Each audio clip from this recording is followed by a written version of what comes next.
चैता में पियावा बिना ओठ हमर फाटा है।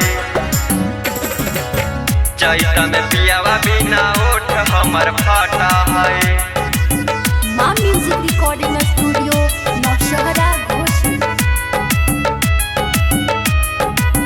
चैता में पियावा बिना ओठ हमर फाटा है। हमें तड़पहियू बहरा में खाटा है। हमें तड़पहियू बहरा में खाटा है। चैता में पियावा बिना ओठ हमर फाटा है। चैता में पियावा बिना ओठ हमर फाटा है। छोटका दे बरवा नहीं हमारा में साटा है। छोटका दे बरवा नहीं हमारा में साटा है। चैता में पियावा बिना ओठ हमर फाटा है। चैता में पियावा बिना ओठ हमर फाटा है। चैता में पियावा बिना ओठ हमर फाटा है। चैता में पियावा बिना ओठ हमर फाटा है। बड़ी रे सताबै हमरा चैत के महीना। पिया बिना चुए हमर चोली से पसीना। पिया बिना चुए हमर चोली से पसीना। बड़ी रे सताबै हमरा चैत के महीना। पिया बिना चुए हमर चोली से पसीना। चोली से पसीना।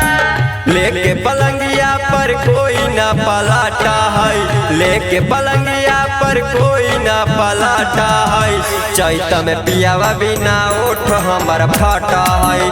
चैता में पियावा बिना ओठ हमर फाटा है।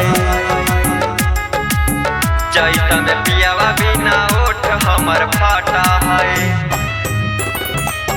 चैता में पियावा बिना ओठ हमर फाटा है। रवि दीवाना पिया है कनिरा दैया। लाग है रखले है बाहर में लुगैया। लाग है रखले है बाहर में लुगैया। रवि दीवाना पिया है कनिरा दैया। लाग है रखले है बाहर में लुगैया। बाहर में लुगैया। चोलिया के चीज हमार करेला कलाटा है। चोलिया के चीज हमार करेला कलाटा है। चैता में पियावा बिना ओठ हमर फाटा है। चैता में पियावा बिना ओठ हमर फाटा है। माँ म्यूजिक रिकॉर्डिंग स्टूडियो नौशहरा घोसी।